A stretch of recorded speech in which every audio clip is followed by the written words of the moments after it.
Little pig. Hello, how are you? I hope you're well. If not, then I hope one day you will be. Welcome to a channel in which I both simultaneously attempt to appreciate and say goodbye to video games. Let me explain. I have decided to quit playing video games, but in order to say goodbye properly, in my head, I mean, I'll be completing them to the fullest and then saying everything I have to say about them, hopefully giving others a chance to enjoy the game I have made my peace with leaving. Does that make any sense? Maybe? On to the game. On September 4th, 2013, Canadian game developer Red Barrels decided to drop first-person horror survival video game Outlast to Microsoft Windows. On Wednesday, September 4th, 2013, like most days, I decided to spend upwards of 30 minutes in the only bathroom in my house, trying my best to make sure my 6-inch faux hawk didn't droop during the school day, eventually getting it to stand up straight with 2 cans of my older sister's hairspray and a gallon of clear 5-year-old styling gel, putting on my kahuna necklace, combat boots, and hand-me-down flannel, getting ready for whatever schoolwork I would inevitably decide not to do, pondering my place in other people's heads and hoping that I was cool enough for anyone to notice me. What were we talking about? Okay, so true story, right? When I decided that I wanted to quit playing video games and do this channel in such a dramatic, flamboyant fashion, I ran into 2 problems I needed to get past. First problem was, in what order am I going to play these games? Alphabetically, in the order in which I bought them? In the order of interest or love for the games, like a Watch Mojo top 10 list? None of these seemed really appealing to me. I still haven't definitively decided as of the undisclosed time I'm writing this script. I also still haven't decided as of the undisclosed time I'm recording this script. So for the time being, I settled on writing all the games I own on pieces of paper, putting them in a bright orange, what are those hats with the dangly bits called? Like the beanies that aren't beanies because they have like braids on the side or whatever. Wait, hold on. A Peruvian beanie. I have like 8 of them, and I didn't even know what they were called. It's a Peruvian beanie. A Peruvian beanie. I settled on writing all the games I own on pieces of paper and putting them in a bright orange Peruvian beanie that my aunt got me for my birthday 10 years ago. And the first piece of paper I drew was the Outlast series. Yep, that's the one. And the immediate thought that entered my mind was, I own the Outlast games? Oddly enough, I do. I downloaded Outlast 1 when it was free to play on Xbox Gold in December of 2016, and I downloaded Outlast 2 when it was free to play on PS Plus in November of 2019. So don't be all startled when you see Xbox prompts on this video and PlayStation prompts on the next video. It's just how this cookie decided to crumble, you bumblebee. Back to the game. The first time I played Outlast was not in September of 2013 or in December of 2016. No. The first time I played Outlast was at a friend's house after school sometime in between. I didn't mean for that to come out sounding like a 1970s R&B song, but it did. I had just borrowed one of 8 Canon XA10 video camcorders from the school's media program. Usually only the kids in the bigger media classes got to check out the cameras outside of assignments. I was in a smaller media class, but Mr. Olson, O-L-S-O-N, he always got mad when people couldn't spell his name correctly, had let me check out the cameras for recreational use from time to time. I usually wouldn't even turn it on. I'd just mess around with it, hoping that the inspiration to film a poem I'd written or make a short skit with my friends would strike me. They never did. What were we talking about?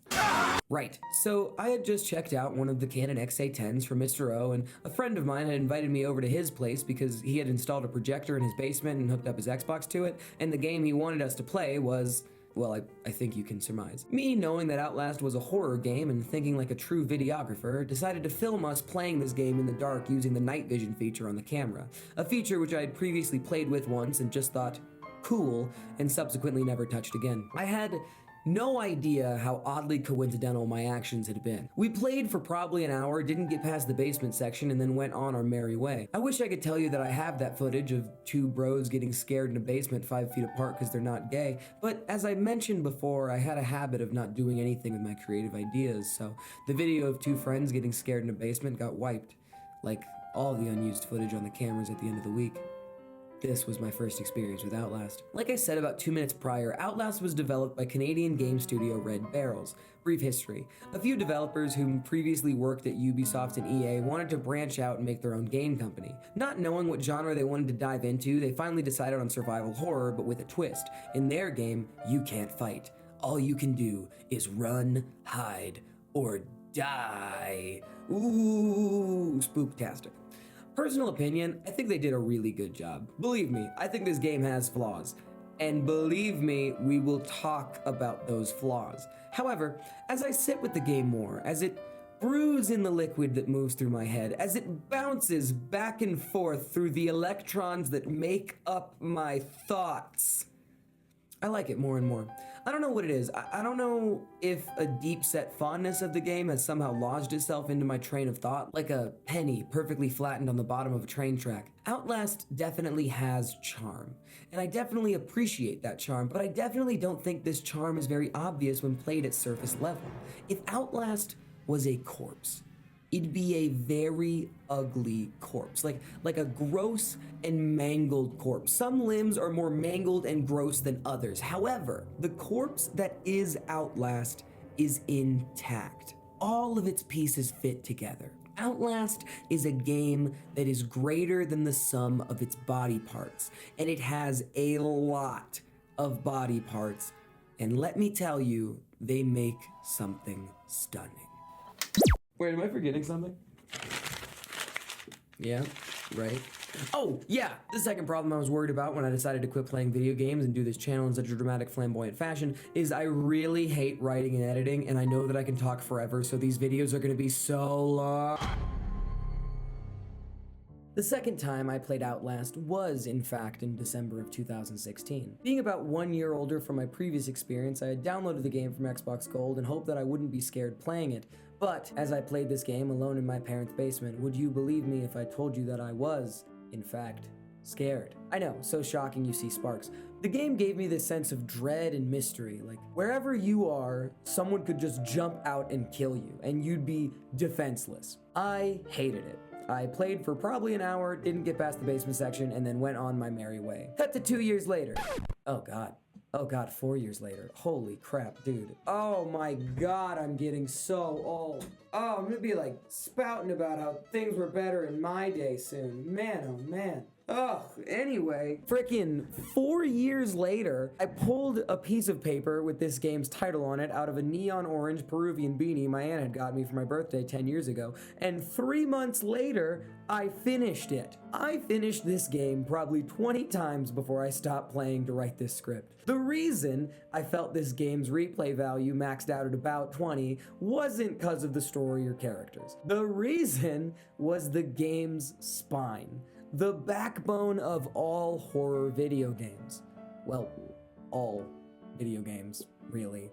The gameplay. The gameplay of Outlast is about as simple as it gets. That isn't an insult, by the way. Simple gameplay just means that it's not complicated. I'm confident that anyone who has ever adequately used a keyboard and mouse and/or can differentiate between 4 buttons, 2 sticks, and a couple of triggers can play at least 10 minutes of any section of Outlast. The gameplay really can be boiled down to 2 actions and 1 result: run and hide to find. There's also sneaking, which I'm sure most people will do a lot of their first or even second playthrough of the game. I will say, when you really find out how the vertebrae of the gameplay actually works, it's more adequate to run and hide than to hide and sneak. Hide and seek.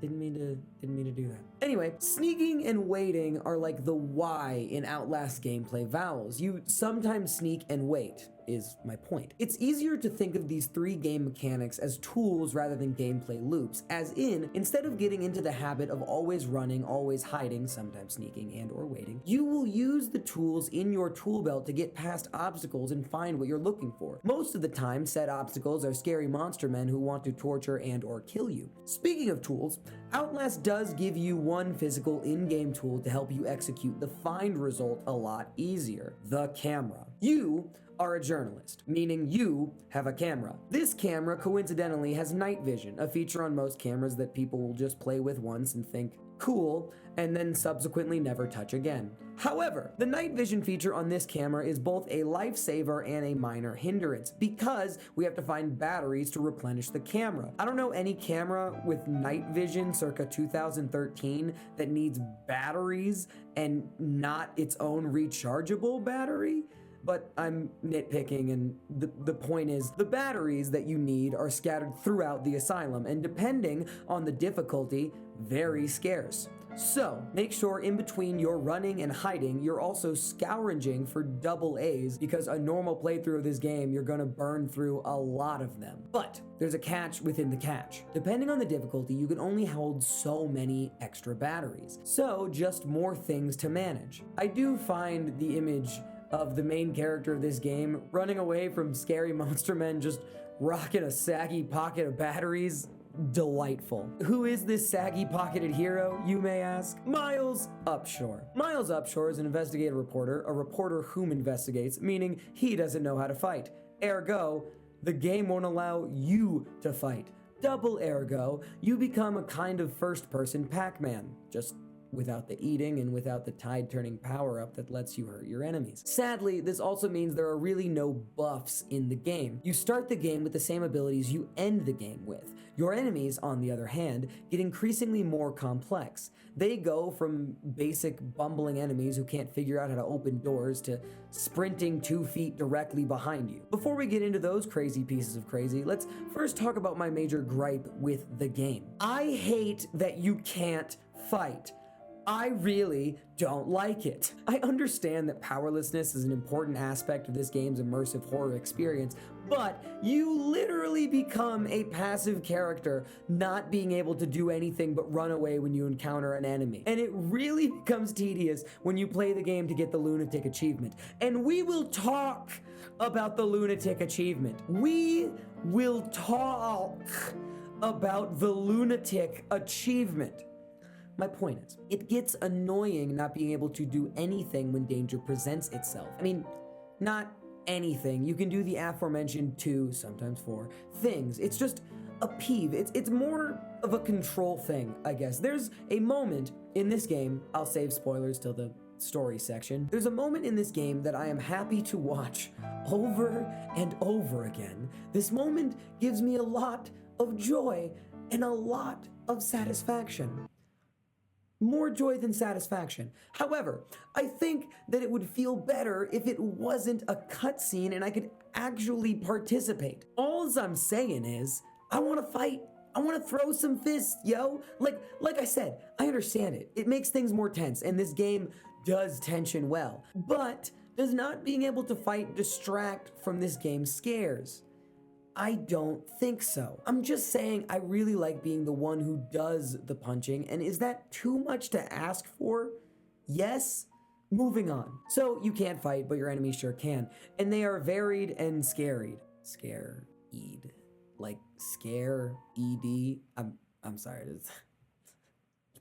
I'm sorry, I just think that's so funny. Anyway, let's go down the list of enemies that we encounter in the game. Let's talk about their strengths and their weaknesses and how to get past them. This section is to help anyone who's having trouble with the enemies of the game or struggling to get past a certain portion. This also includes the DLC too. There are exactly 12 basic enemies, or variants as the game calls them, throughout the runtime of Outlast. 15 if you count the 3 in Whistleblower. They are the inmates, well, technically patients, but this asylum has an entire prison block, so we're just gonna call them inmates. They're the inmates who have been experimented on to the point of violent insanity. Some variants in the game just stand around and look at things. Some of them have concentration issues. Some of them decide to keep busy, but when they're not being gross and weird, they're insanely easy to deal with. Just really scary at first. For example, instead of slowly opening doors, they break them down. When they hear you, they make a beeline straight to where they think you are. They have no strategy, just impulse. Anything to get you as the player to panic. Speaking of doors, all basic variants take 6 hits to break down a door. This means that if you stand to the right side of a door when they try to break it down, as soon as they do, just run right behind them. This works every time because for some reason they jump 6 feet into the room after they break through the door. And it takes 2 hits to kill you on Nightmare and Insane difficulty, so if they hit you, you can spare a swipe. I found that the best strategy in dealing with a basic enemy, or really any enemy in Outlast, is to juke them. Juke.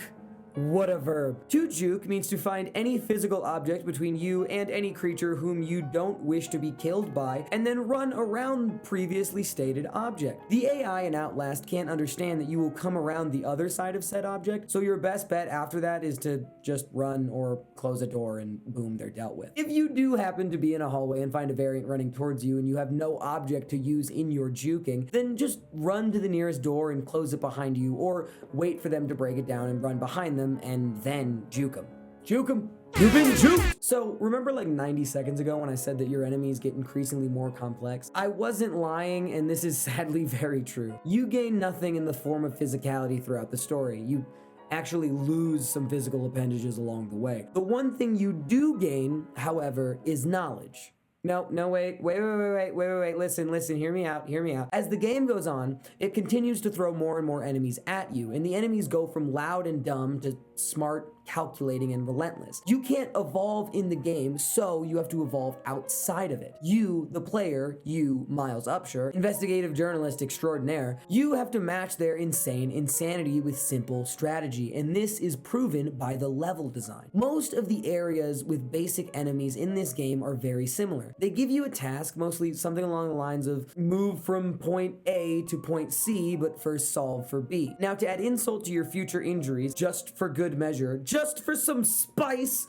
they will throw a crazed lunatic with a blunt force object of some kind in between point A and B. Let me give you an example. The first actual basic enemy encounter in the game, you hiding from Chris in a random security room locker doesn't count, comes after hiding in a random security room locker from Chris. You escape to a basement with the primary goal of not dying and the secondary goal of wanting to turn the asylum's power back on. This is the arena in which the first encounter takes place. So, after you're done running from Chris, you enter here. The main controls for the lights are here. However, you can't turn it on until you've hit 2 buttons and pull a lever. The buttons are here, and the lever is here, but obviously they put a lunatic here. You have to move from the buttons to the lever and solve for the lunatic, with the added bonus of having to turn on the main lights before you leave. As soon as you hit one button, the lunatic will try to find you, and as soon as you hit the other button and pull the lever, he starts coming for you. So, when you figure out where the buttons are, and before you figure out that there are even 2 of them, you now have to deal with a skinny lunatic with a... what is that? A bat? A random piece of wood? I don't know. A lunatic with a hitty object. Then you have to evade him, not fall for all these false rooms, pull the lever, elude him again, but this time through a narrow hallway, and run back to turn on the lights before finally escaping. This is the first encounter of the game, by the way, and they get worse. They get so much worse. Let me give you an example. Let's compare the first basic encounter to the last. The last time you deal with basic enemies is at the female ward to get the 2nd floor gate key. In my first playthrough of Outlast, this section easily took me the longest to complete. Here's why. The goal is to get 3 spark plugs. Are those spark plugs? The game calls them fuses. What's the difference? Hold on.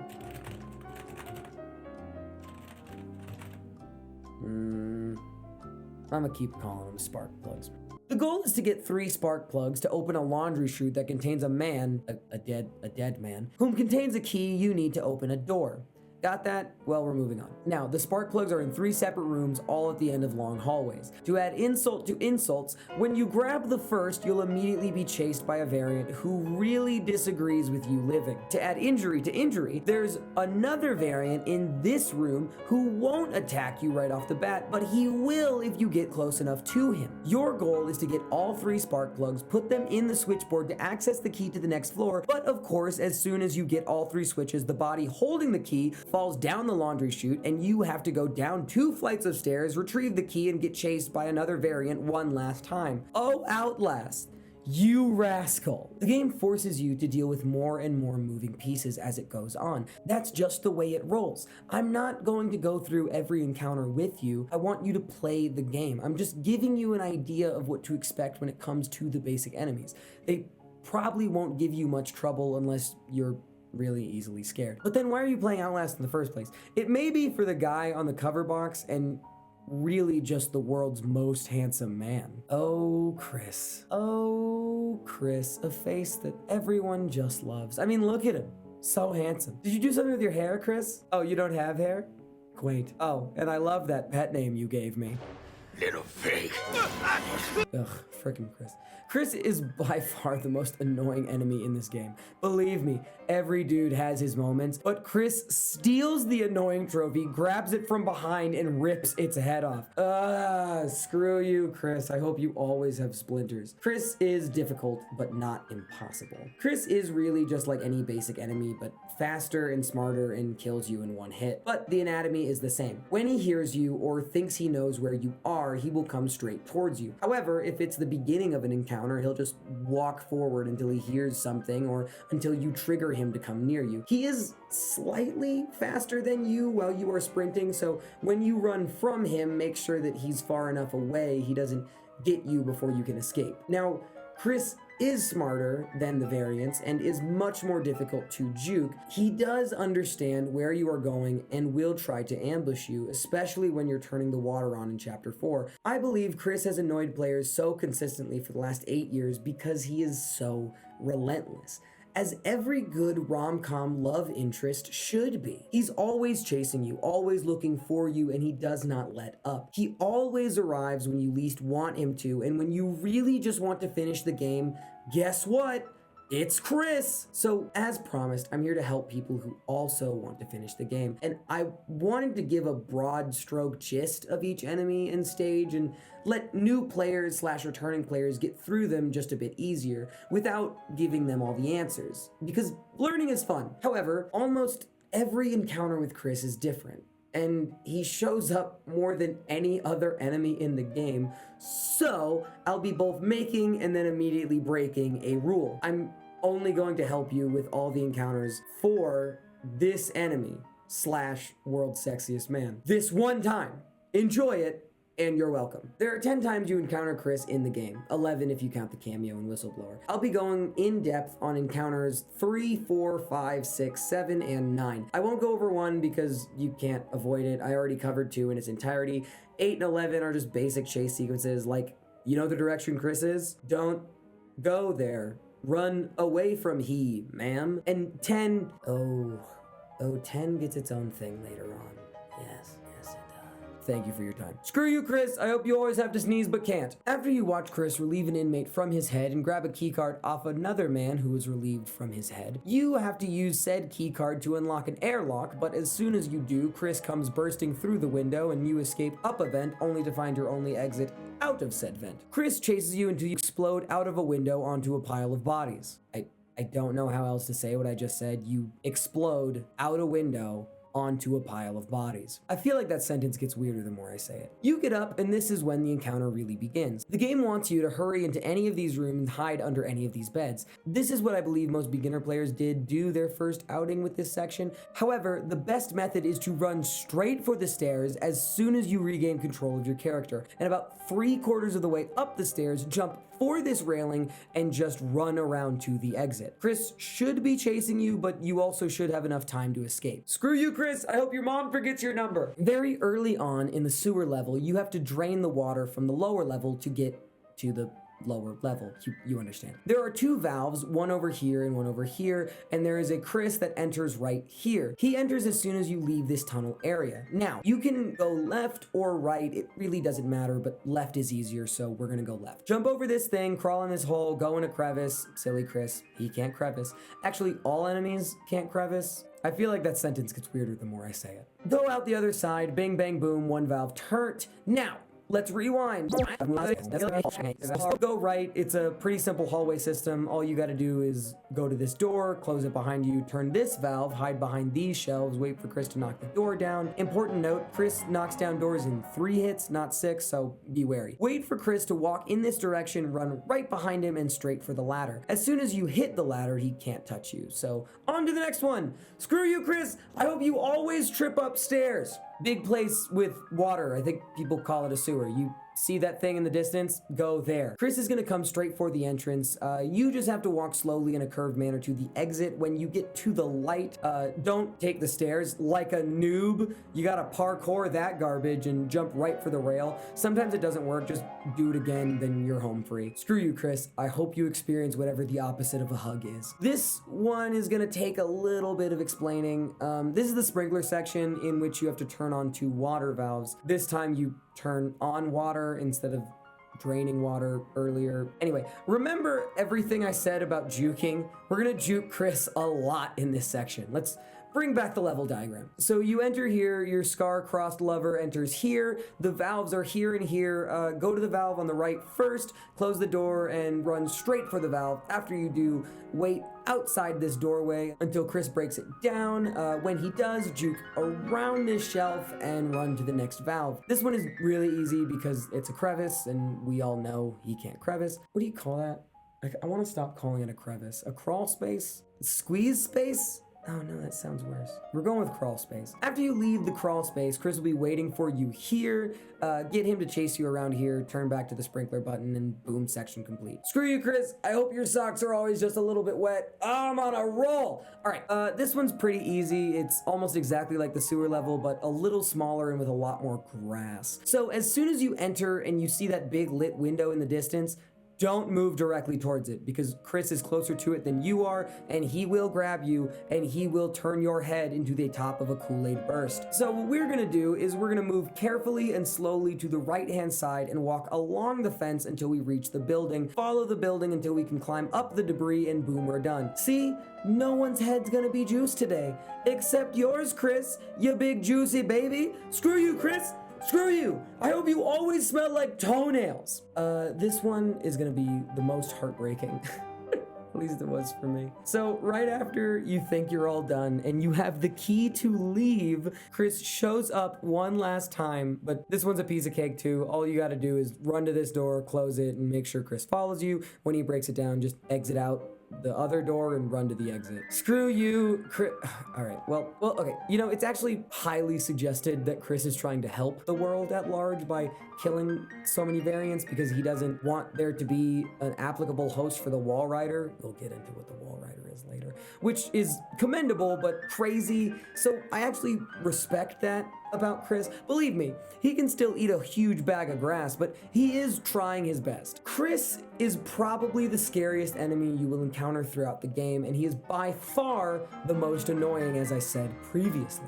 But if you always have him in your sights and know where he is in the area, then he really can't surprise you. Onto the one-shot enemies, this is going to take a lot less time. The twins are very simple enemies, but very different from any other enemies in the game. The twins never run, they slowly and methodically walk towards you, and when you close a door to distance yourself from them, they open it instead of breaking it down, except for that one time in the theater. Their whole design is to throw a wrench into the crazy panic trope every other enemy gives off. So, they are patient and will hunt you slowly and silently instead of fast and chaotically. Richard Traeger really is his own section of the game completely. He's weaker than Chris, but stronger than a basic enemy, and he has probably the most lines in the game, but I'll save that for when we talk about the story.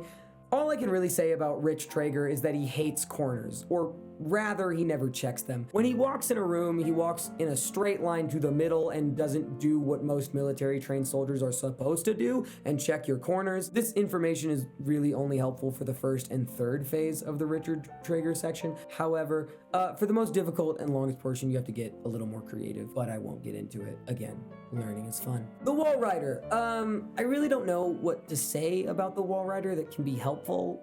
I mean, run, like know where you have to go and don't slow down. That's honestly as much as you gotta know. Believe me, it's still difficult because the Wall Rider can easily kill you if you hesitate or lose your place on the map. But I don't think there's any helpful advice beyond that. The Wall Rider section is a lot of trial and error, so just run and figure out where you have to go. Now we're gonna enter DLC exclusive territory. The Cannibal and Richard Traeger have essentially the same stats and moveset. They are one and the same, both are naked, both have a weird weapon, and they both have essentially an entire section dedicated to themselves. The hospital is a maze and it takes a lot of trial and error to know where to go, much like the Wall Rider. However, the Cannibal is the easiest non-basic enemy to juke. Really, you can run faster than him, and so any object can become a barrier. He's a lot less scary than he looks. I also have a major peeve that I don't get to see the Cannibal die on screen. Also, spoiler alert, but it's not a huge spoiler that you don't get to see the Cannibal die. I find this lame just because the last time we see him, he screams from the window of the hospital after you escape, like a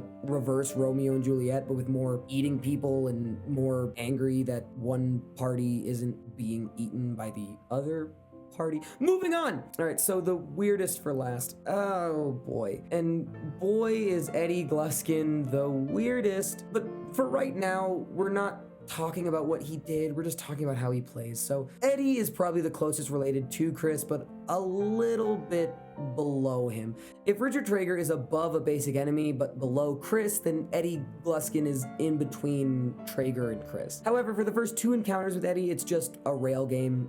All you gotta do is follow the path. Now, for one of the chases, you will be limping and he will be very close behind you, but again, just stay calm and don't get caught, because, well, Eddie doesn't really want to kill you, per se.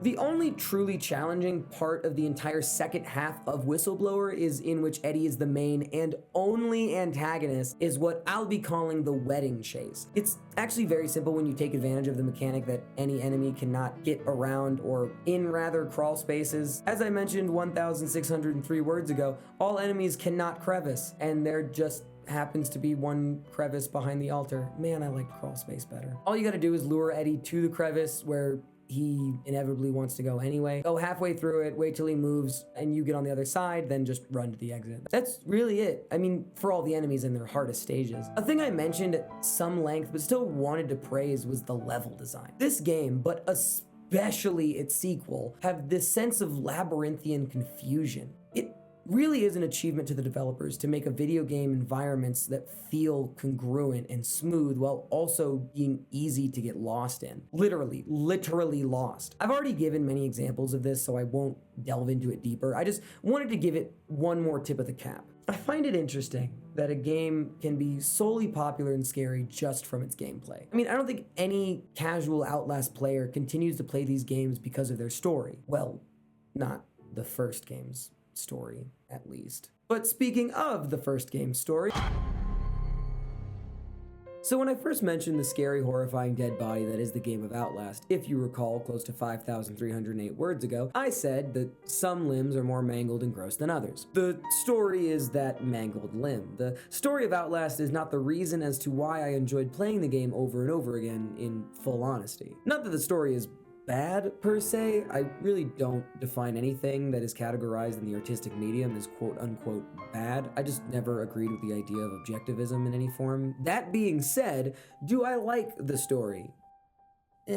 It's not why I'm here. It's not why I wrote this freaking 15,000 word, 2-hour long essay. I guarantee you that if you look at the chapter list in the description of this video, that this section will be less than half of the length of the gameplay section.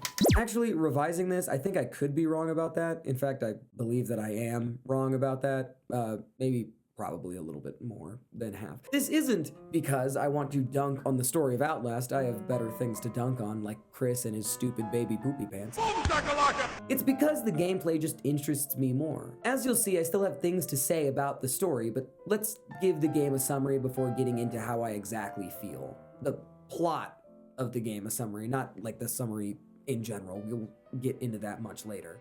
Fade in, old road. Night. You are an investigative reporter, a man who only speaks in screams and oofs, miles upshore. You have gotten an email about an insane asylum called Mount Massive. Apparently the people who own the facility, called the Murkoff Corporation, are not being what the kids call cool to the patients. After arriving and breaking in, you find the place is seemingly abandoned, until you stumble into a room of mangled corpses of what seem to have been military soldiers. One of the soldiers, who should by most logic be dead, tells you that the inmates have gone crazy.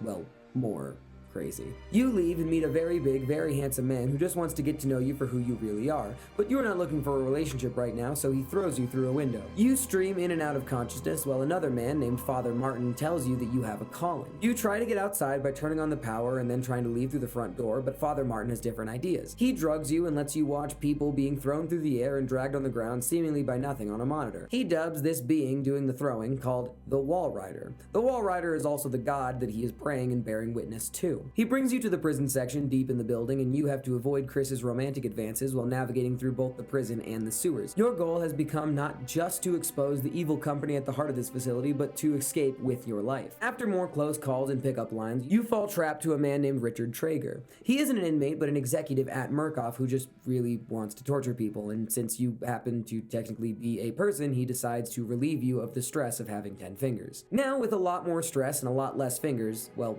2 less fingers. I don't know if 2 would be considered a lot less, but less nonetheless. You get away from Traeger and he gets stuck in an elevator. Father Martin then tells you to meet him outside. When you enter the courtyard, you find not Father Martin, but what seems to be a ghost. After once again not admitting your true love for Chris, Father Martin tells you you saw the Wall Rider and he wants you to meet him in the chapel. After more inmate shenanigans and climbing through movie theaters, Father Martin gives you the key to the elevator before crucifying himself, then lighting himself on fire.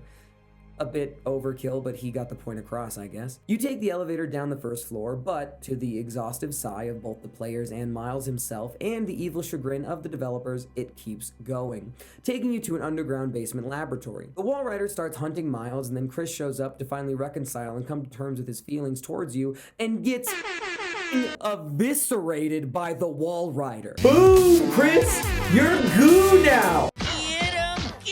So you find out that the Nazi founder of the Murkoff Corporation is still alive and asks you to kill Billy. Billy is the mental patient that is controlling the Wall Rider, or I guess technically is the Wall Rider. See, the Wall Rider isn't a ghost, it's simply a series of small robots controlled telepathically through a mental patient in a glass ball filled with liquid and tubes. Obviously, that's what it is. You're asked to kill Billy and end this chaos once and for all. Through a series of valve turns and long jumps, you do, but before Billy can completely die, he, as the Wall Rider, lifts you up and possesses your body, and you fall to the floor. You get up, limping and bleeding, trying to make it to the elevator, only to be shot by armed Murkoff guards. But then you attack all of them because you are now the Wall Rider. This happens off-screen, ambiguously, of course. Not 100% ambiguously, because it's crystal clear what's going on. But that is the... Wait. We're not done, because we got DLC. Fade in. Underground facility. Some time of day. Daytime, I'm guessing. I don't know. Outlast Whistleblower begins with Wayland Park, you, a Murkoff employee, sending an email to Miles Upshur. The same email that started this whole mess in the first place. After you see an inmate named Eddie Gluskin tested to see if he's compatible with the Wall Rider technology, you leave to discover that you were the one to be discovered by your boss. This guy whose name is... Hold on. What's this guy's name? Jeremy Blair, your boss Jeremy Blair. I played Whistleblower like 7 times and I seriously forgot this guy's name. You are then forcibly subdued into the game's title card. You wake up several hours later to being tortured and brainwashed. However, the Wall Rider gets loose just in time for you to escape. Armed with a convenient brainwash camera and a will to survive, you leave. You encounter the Wall Rider, many crazed inmates, and a cannibal who gets like this close to cooking you on your way out, but you escape the first building. On your way to the second, you encounter some characters from the base game, as mentioned in a previous chapter of this very video, but nothing of real note happens until you start finding mangled and, well, surgically castrated bodies around the building you are in. You then meet again with Eddie Gluskin, now much more crazed and, well, very excited to meet you. You see, unlike Chris, who likes the slow, beautiful hunt that is love, Eddie tells you that he shall be your husband and you shall be his bride. You narrowly escape down an elevator shaft only to end up with a messed up leg. Eddie then vows, I think verbatim, if I can't have you, then nobody can. Rather die than be with me. Than die. Close enough. Eddie captures you shortly after and you see him... Dude, this is my first video. Dang it. Torture, fondle, and subsequently kill another inmate. Okay. Hi, this is, I think, a really good time to get into my second and probably biggest gripe with the game. I really don't enjoy Eddie's motivation as the primary antagonist to Whistleblower, and I know it's supposed to make me uncomfortable, and I know it's supposed to unsettle me, but I think it's too much. If it wasn't already clear, Eddie wants to make himself a bride, literally, by mutilating other male patients. We watch him do this, and as I'm about to tell you, he almost does it to us. I think this is overkill. Like, yeah, duh, we don't want that to happen, but okay, take Chris for example. I give him a lot of garbage for being garbage, but I do that because he's an effective villain. His only motivation as a character is to rip our head off, literally. That's all he wants to do. And if I'm honest with myself, that's awesome from a horror story perspective. An unstoppable mountain of a man who only wants to kill you and will stop at nothing to do so. Does that remind you of any other horror icons? But Eddie strikes this chord with me that I just find too dramatic. Not dramatic in an eye-rolling sort of way, but dramatic in an oversaturated sort of way. Eddie, I think, would be more effective as a villain if the thing he wanted to do wasn't so sexual in nature. It feels like overkill in a game with ghost robots and finger painting priests, and that's saying something. I will say that the base game had that one moment of sexual deviancy, and I could make the same argument with that scene as well, but I find the sexual nature of Eddie's motivation to be a brick out of place in this building, like something that just doesn't fit right. I'm not offering a half-baked solution when I bring this point up, by the way. I'm just warning any person who may not want to watch such things unfold. Anyway, continue with the story. You wake up tied to the same device you saw the other man tied up to. Helped by sheer luck, you narrowly escape out of the device, only for Eddie to find you, and then you escape out of a window, only to end up with an even more messed up leg. Eddie then, very rudely I may add, calls you a slut. Go! You and the rest of these ungrateful sluts! I know, the nerve. You wander until you stumble across a locked door that you cannot open. Having to reluctantly move back into Eddie's territory, you find the key to the previously mentioned locked door in a room made to look like a wedding on a mannequin wearing a bride's dress. Where's Eddie getting all these props? Like, this is an insane asylum, not Costco. Anyway, you grab the key and almost escape before Eddie catches and tries to string you up like all of the other, well, call them failed relationships. But through physics I'm not exactly sure of, he falls and gets skewered through the stomach, bleeding entrails, and telling you, quote, "We could have been beautiful." Curtain closes on Eddie. Then, as you leave to the exit of Mount Massive Asylum, you move through the golden light of morning and still tranquil silence. But as you're about to exit, you run into your old boss, Jeremy Blair, I believe his name to be, and he tries to stop you before being blown up by the wall rider. And it's not as impactful as Chris. Get him! Anyway, then you're chased by Miles, now possessed by the wall rider, and you escape using his car. The game ends with you sitting in front of a computer and a random man telling you that if you blow the whistle and expose Murkoff, there's no turning back. You hesitate. I'm just kidding. Still gonna send it.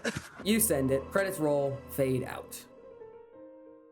You know, I give the plot of Outlast a lot of criticism and turmoil, which, by the way, is about how much Chris is worth to his own father. Boom! Chris, I'm still not done with you! But there are some truly shocking moments. There's the first time we meet Traeger, and there's the surprise of getting captured and subsequently losing 2 fingers. There's the scene with the pyromaniac and this calm, slow-moving section where you walk through the burning cafeteria and then have to fight Chris to turn the sprinklers back on. And then, of course, there's Chris's death. I really like this moment, not just because it's satisfying and he literally turns into mush, but because Chris at this point has been there every time we thought we were safe. Chris shows up so much and so often that we're always on the lookout for him. We never know where he is or when the next encounter with him will be. This is referencing, of course, a second or first time player's game. And to watch him die unambiguously right in front of us, it also doubles as a stark reminder that what we're about to run from is more dangerous than Chris. So,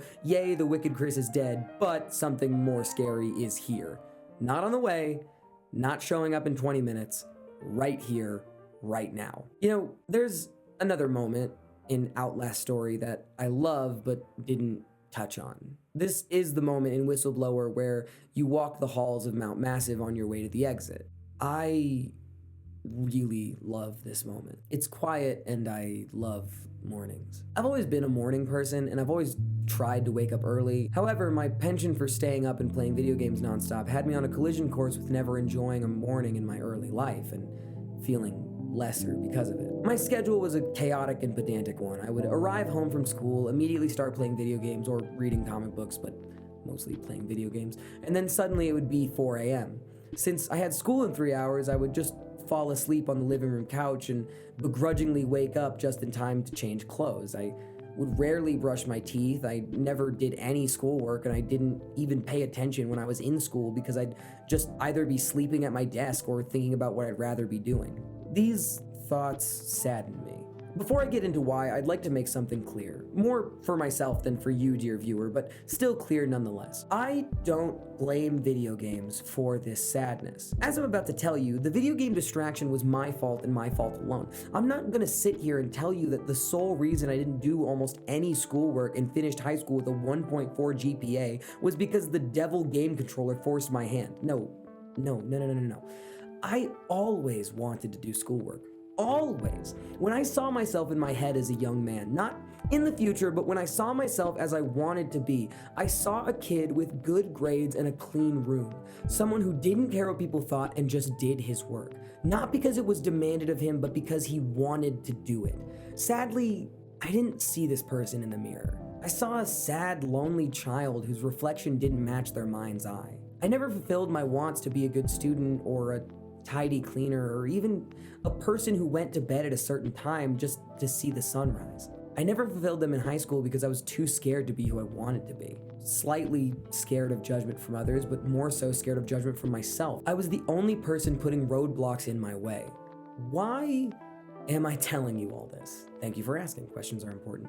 I'm saying this because this little walk in Whistleblower reminds me how much I love the sunrise. How much the idea of a new day invigorates and rejuvenates me, no matter how negative or soul-crushing the last day was. Boom, the slate is clean and this new day will be better if only slightly. Now, believe me, I know we've all had a non-ideal day, but Waylon had a hoot and a half of a non-ideal day, and he deserves this golden light of morning.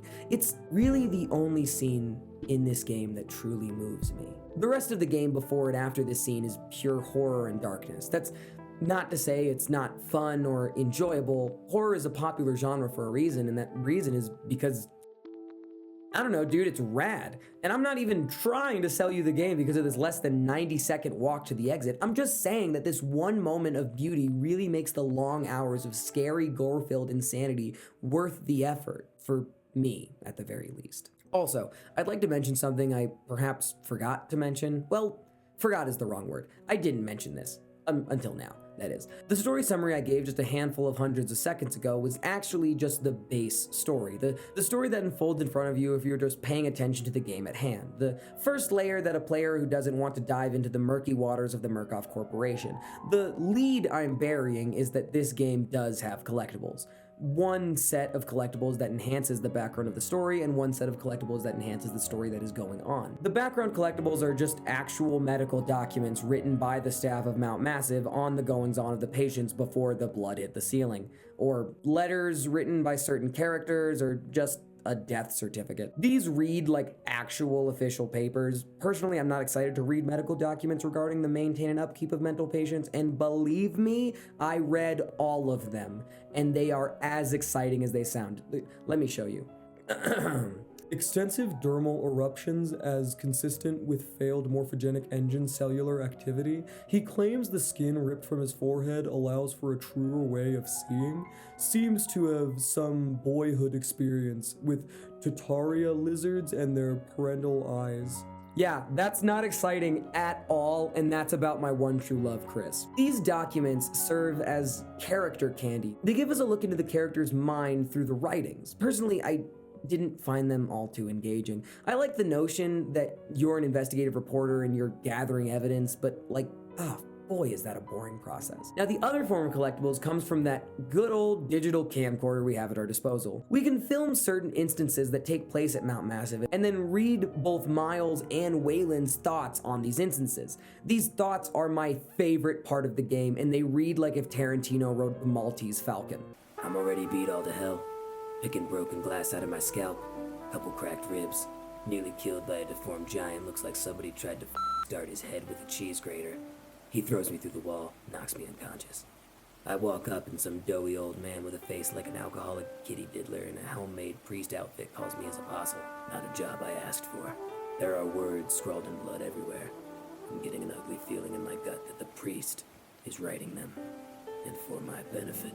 I genuinely love these little thought bubble notes left by Miles, but they lead me to my next gripe. Gripe number 3 for those who are counting. Why isn't Miles voice cast? This game is fully voice acted, and some sections of characters talk for up to 5 unbroken, unskippable minutes. This is brutally criminal, especially when you write awesome character building dialogue like this. He's a fully fleshed out, dark, grizzled, yet charming and likable hero. Now, he does have a voice actor, one Sean Biachu, but this is exclusively scream and oof work, and I think the game would have benefited from having these lines voiced. Like, when you're playing the Traeger section, you're collecting the notes on him, and all you read from Miles is how awful and douchey Traeger is, and Miles keeps saying how he wants to watch him die, and also wants his fingers back. But when Traeger does die, all Miles says is, How to make Traeger juice. Step 1. Squeeze. that is so cool! Dude, I love Miles' characterization, but I think it'll fly under the radar of so many players. And Blake Langerman, the pro tag from Outlast 2, is fully voice acted, for better or for worse, but that's a topic for another time. My point is, I like Miles, and I think he's a well-written character whom few people even know has character. Props to whoever wrote his dialogue. And Waylon is nothing to sneeze at either. Through his recordings, we find out that he's a very different person from Miles, not only emotionally, but thematically. You see, all of Waylon's letters are to his wife Lisa, and him contemplating whether or not it's worth letting the world know about the goings-on in Mount Massive or not. All Miles wants to do is expose the truth, but all Waylon wants to do is see his family again. It gives a beautiful contrast of main characters, because in Waylon, we can read fear and hope in his voice when he writes his wife letters like, still intact. I'm here, Lisa, I'm still me. He tried to make me his bride, to cut me. Maybe I was wrong, telling the world would only draw it here. Should this place just die and fester here? I won't tell the world if it means spreading the infection. Let it die alone. Let it rot. Full disclosure, I don't like to assume things. I don't like thinking that I know things that can't be known, or things that others may or may not be thinking.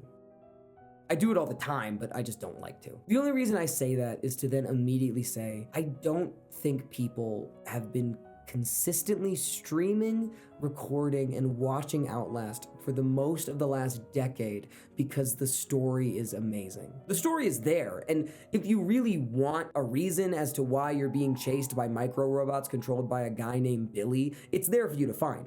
But I think the reason Outlast has had such an ironically unflinching fan base is because, well, it's scary. It's genuinely, honestly horrifying. The story is just the train that moves us from scare to scare. You can deconstruct and talk about the story all you want, but I don't think it'll pull as many interested eyes as a 7-foot-tall man without face skin chasing you in a sewer. That's just interesting.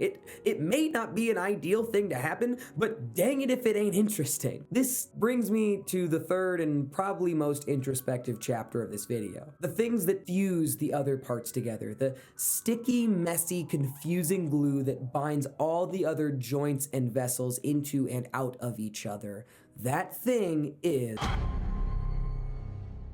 It's a very odd thing to gather your feelings on a specific game that you've spent so little time with, yet so much time thinking about. I mean, for me, at least. The more I walk around my head and think about the specifics of how I feel in order to complete this video and give it a proper goodbye, the more I want to prolong and procrastinate the experience of writing it. Like I've mentioned, I never did anything with all my ideas, and the further I get with this idea, the harder my brain wants to keep me from completing it. I think it's funny and almost ironic that the first game my hand randomly chose in that neon orange Peruvian beanie that my aunt got me for my birthday 10 years ago was a labyrinthian horror in which a voiceless first-person protagonist wanders through a psych ward in hopes of escape, only to find himself delving deeper and deeper into horrors beyond comprehension. I'm either digging too deep, which is most likely the case, or it's a handout for a perfect metaphor for being creative and ambitious yet lazy. I don't think laziness is exactly a theme in Outlast. I think that movement and progression are a major part of the game. I mean, a determined player can get through this game in 3 hours. I just wanted to voice these concerns in hopes that they do end up meeting the ears of a person I've never met before on the internet. If they have, then I've done myself a service and subsequently made you a promise that you'll hear from me again, but if I haven't, then they'll just get thrown into the waste bin of things I wanted but never worked for, located all too familiarly and deep in my head.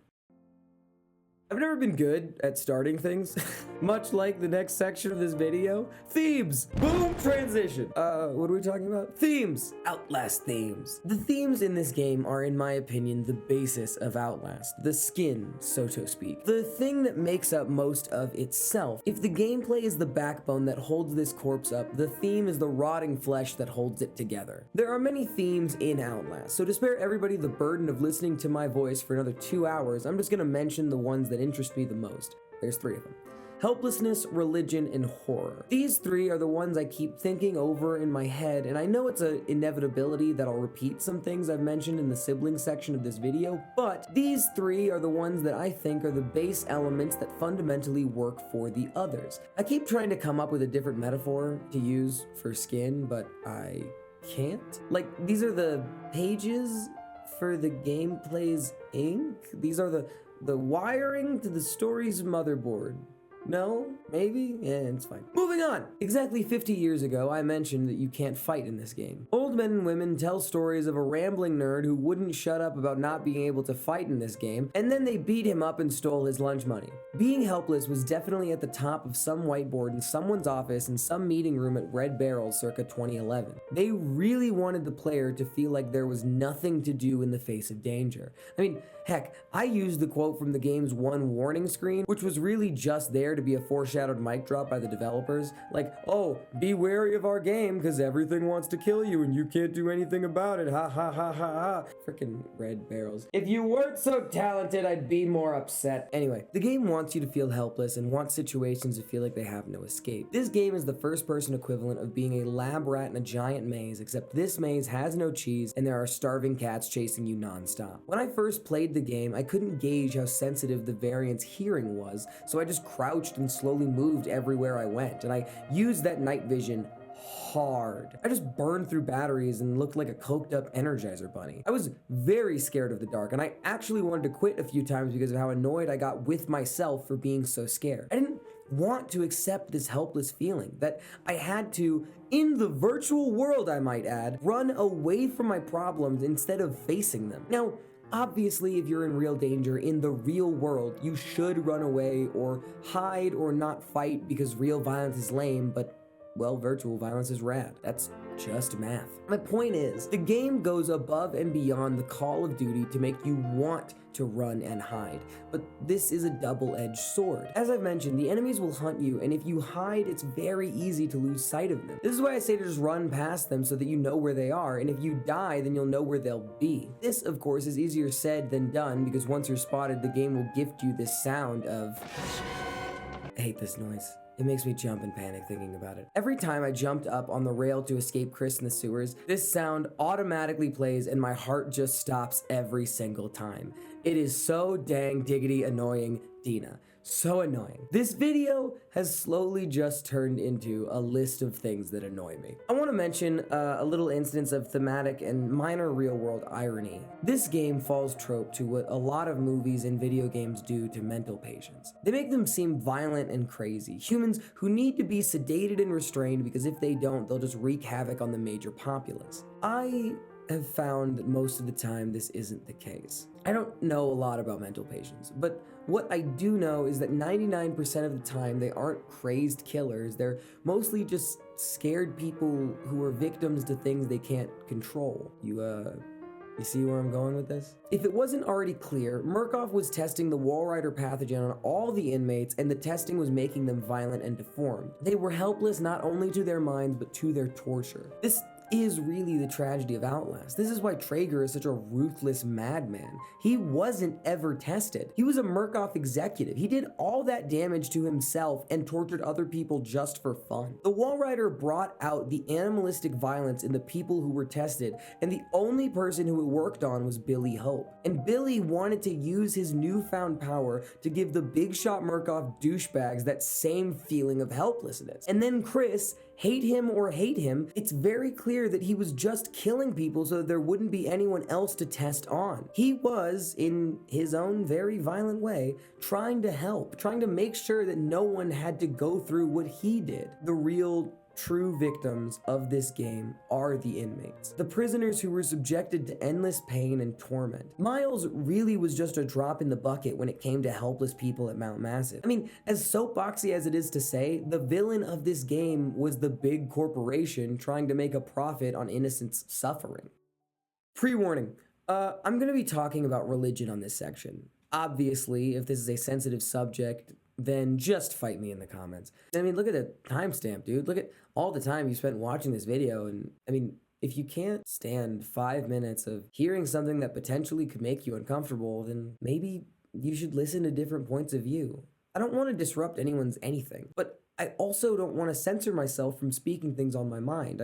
I hope that you understand, and I thank you for watching this long. Pre-warning over.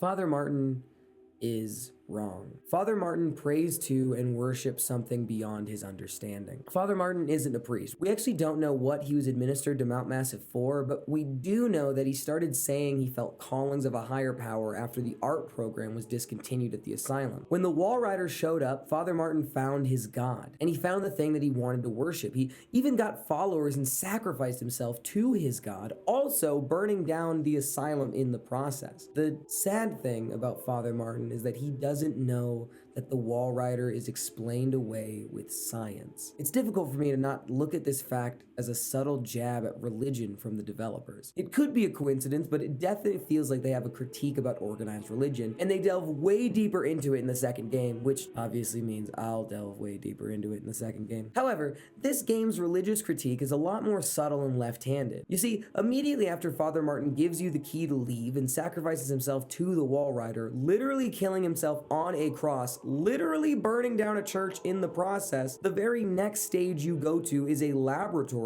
to find out that his religion was actually a scientific experiment. Do you see what I'm saying? Do you understand? His religion was disproved by science. Now, full disclosure, dear viewer, I don't fall under any religious modicum. Really, I don't worship any one thing because I like questioning and observing things too much. If one thing is beyond question or observation, then I feel like I can't personally learn from it. That being said, I don't judge or criticize anyone who does believe in a religion, mostly because I know how personal it can be to them. And this is really my final gripe with the game. I don't like how the game treats this subject. Now, again, I'm not saying no one should critique anything, especially in a piece of media as well made as this one. And if you have criticism about religion, I respect you for having that stance, but if I'm honest, and believe me, this next thing I'm going to say is rich, but I just don't like how the game treats Father Martin. I know. Horror games are rude and brash and in your face, and I know that I literally dunked on Chris more times than he deserved to even get mentioned by me because I'm out of his league. But Father Martin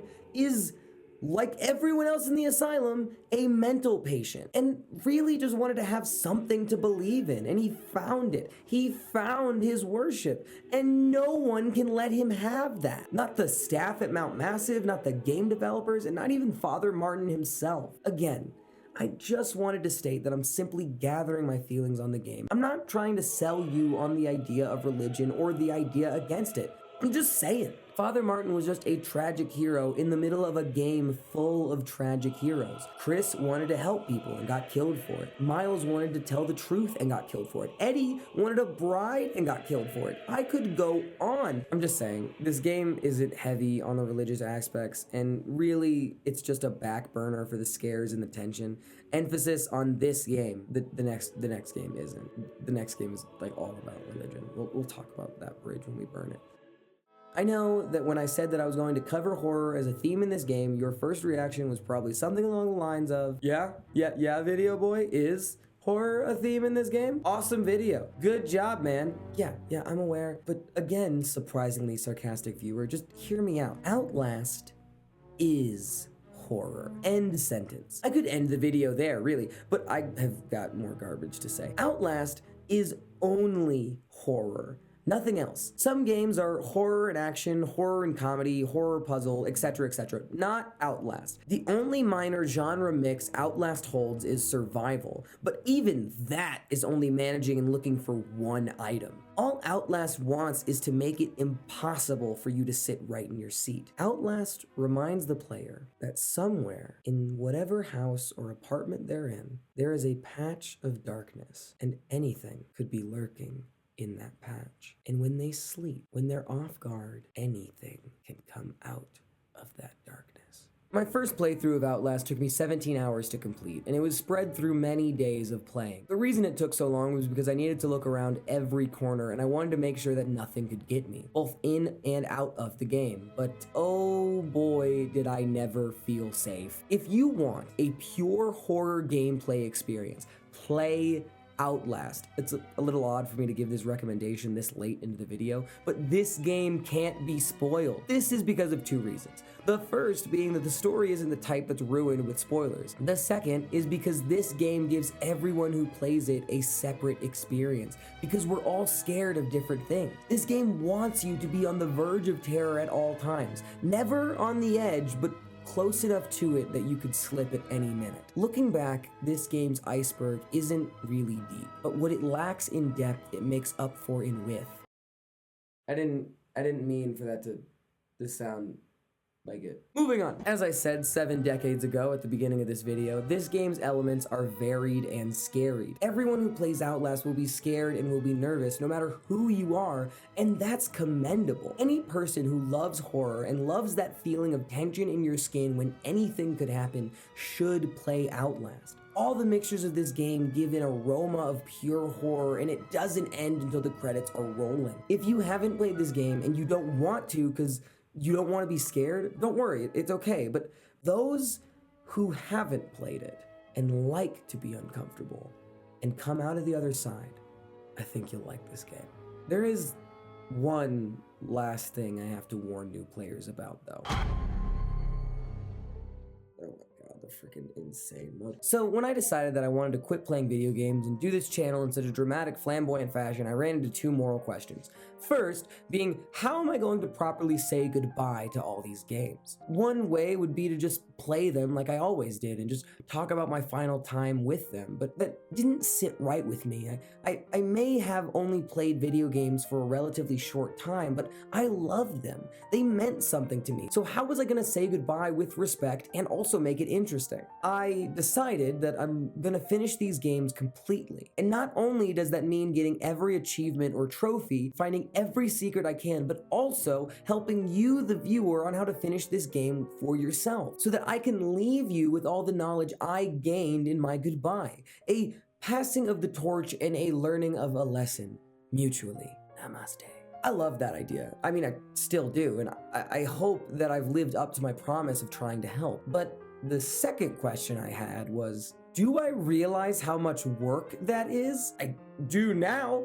Back and forth, I still go, with which I'm fighting my laziness and insecurity trying to finish this script. We're in the home stretch now, by the way, and we're all doing good. We're all doing good, everybody. Everybody's doing good. Maybe one day I'll tell you how long this thing took for me to write, and maybe another day I'll tell you how long this video took me to edit, but I'll just leave a little mystery in our relationship for right now. But I say all of this to tell you that this chapter is a warning to all those that wish to delve into Outlast's sick, twisted brain. The crazed mind that this corpse possesses is mangled and punishing, horrifying, grotesque, and unforgiving, but rewarding, thanking, and triumphant. Only if you have the patience to defeat it. Be warned. If you want to complete this game to the fullest, by that I essentially mean get all the achievements, there is a permadeath mode. There are 3, well, technically more like 2.5, well, actually more like 3.5, I'll explain in a second, achievements specifically attached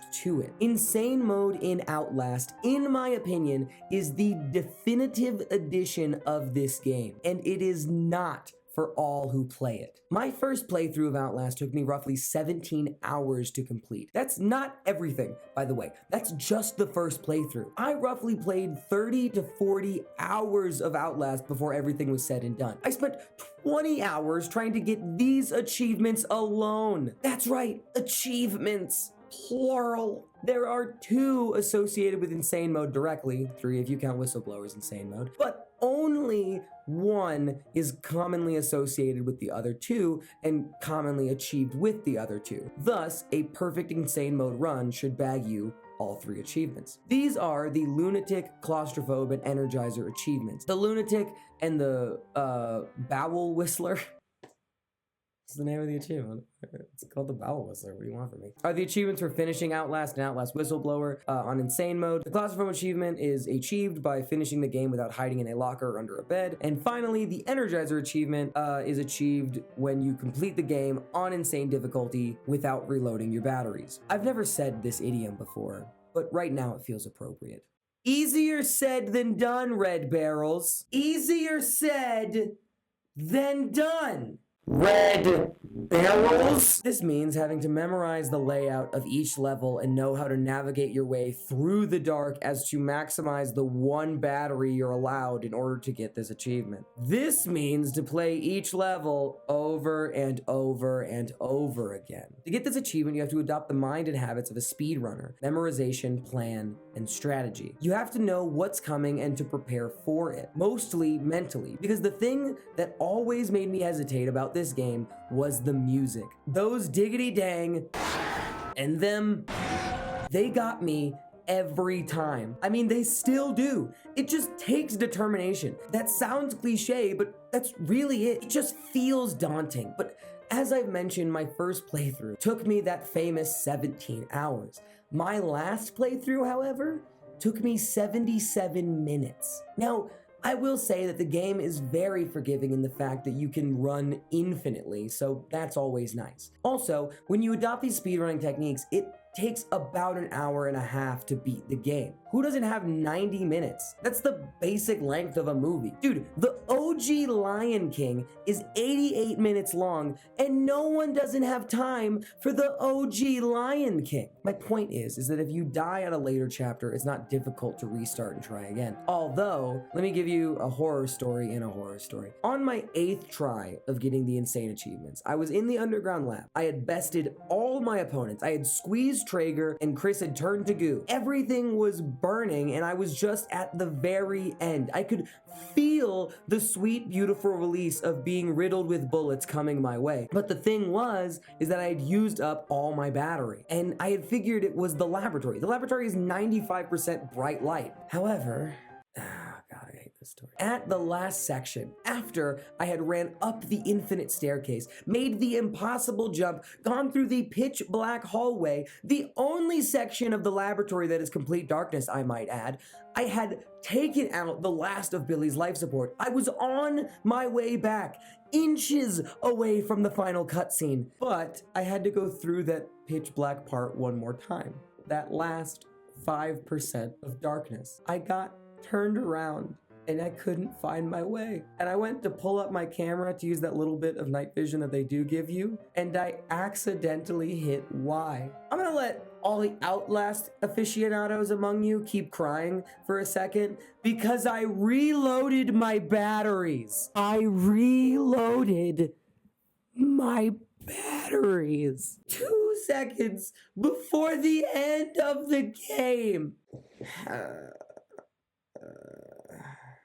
This was a dark moment, like in my life, like in general, like something I'm gonna tell my kids about. I still got the claustrophobic achievement and the lunatic achievement, but not the Energizer achievement. So I had to play through again a 9th time. I got it literally the next try, so it's not a huge deal. My point is, are you happy, Red Barrels? Are you happy when kids cry? Oh, yeah, and if you're curious, Whistleblower's Insane Mode takes like 40 to 60 minutes to finish, and you don't need to save batteries, so it's like a little bit easier. Also, I have to give huge props to Alpha Fox Wolf's video for getting these achievements. I use this video as a guide, and the dude is way funnier than I am, and he also gives a lot more helpful tips than I do in this video, and really some of the tips I give are directly from him, so credit where credit is due. Just like this video helped me, let it help you. Look at me, I'm the gosh darn horror themed Dr. Seuss. I think that's all I have to say about that. I mean, if I were to give anyone advice in regards to insane achievements, it'd be just keep at it. You'll get it eventually. I've brought him up a lot in this video, but Mr. Olson always said, Don't be sorry, be better. Don't give up just because you can't do it right now. Keep going because you will be able to eventually. Right now only lasts 1 second, and that second will change, but only if you change it. Are you guys ready to wrap this up? Dear Outlast, I had no idea where I wanted to start with anything, really. I mean, I didn't know where to start this channel, where to start my ambition, or even where to start this video. So, as most confused people with no roadmap do, I started on random chance. Or maybe fate, I'm not sure. But as the hands of fate, or whatever you want to call it, I dove into one Peruvian beanie or another, and I chose you. Ironically, I might add. The fear and gut-wrenching terror of formulating, writing, and executing any idea you care even just a little bit about is monstrously scary. Like, one could say it's as scary as wandering a dark asylum with no way to defend yourself. Irony always seemed to be 2 steps ahead of me, even when I think I'm doing my best. Outlast, you grew on me the more I thought about you. You started as this weird little horror game, but as I pondered and wondered more and more, you grew into this complicated and charming piece of terror. You introduced me to my romantic counterpart. You made me relive memories of high school and middle school. I think that's gonna be a theme in later videos. You scared the hell out of me and showed me the humanity in being vulnerable. You gave me a sunrise. But if I'm honest, I don't know if I'm gonna miss you per se. I mean, I'm glad I played you. I'm glad I got to delve as far as I could into your mysteries and intrigues, but I don't know if I can say I had a fun time, but dang it if I had an interesting one. And dang it if I had a memorable one. I know you'll always hold a place in my heart just for being the first game on this channel, but you'll also hold a place in my heart for being just a great game. So, at the very least, thank you for that. Thank you for scaring me into working just hard enough to talk as long as I have about you. And I hope I invite other people to enjoy you as much as I have. Thanks again. Sincerely, Just a Video Boy.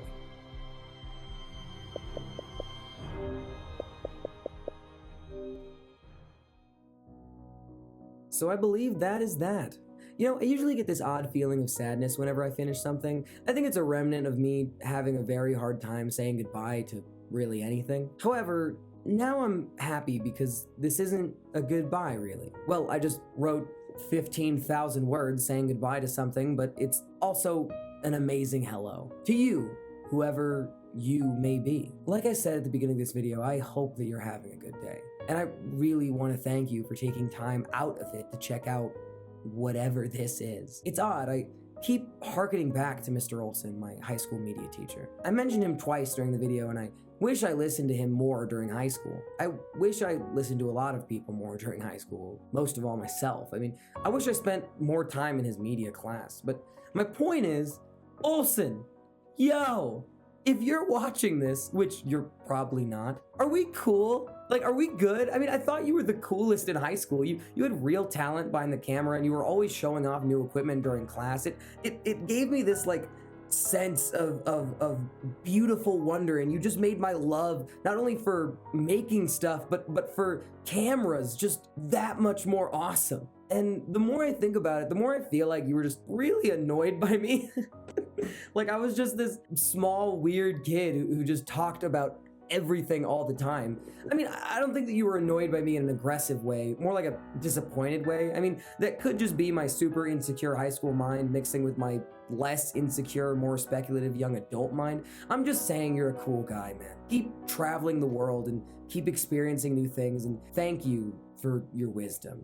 All right, so the lineup for next time, I think it's pretty obvious, but I just wanted to say thank you again, one last time. It really means the world to me. And remind you that I am just a video boy, nothing less. Have a good one.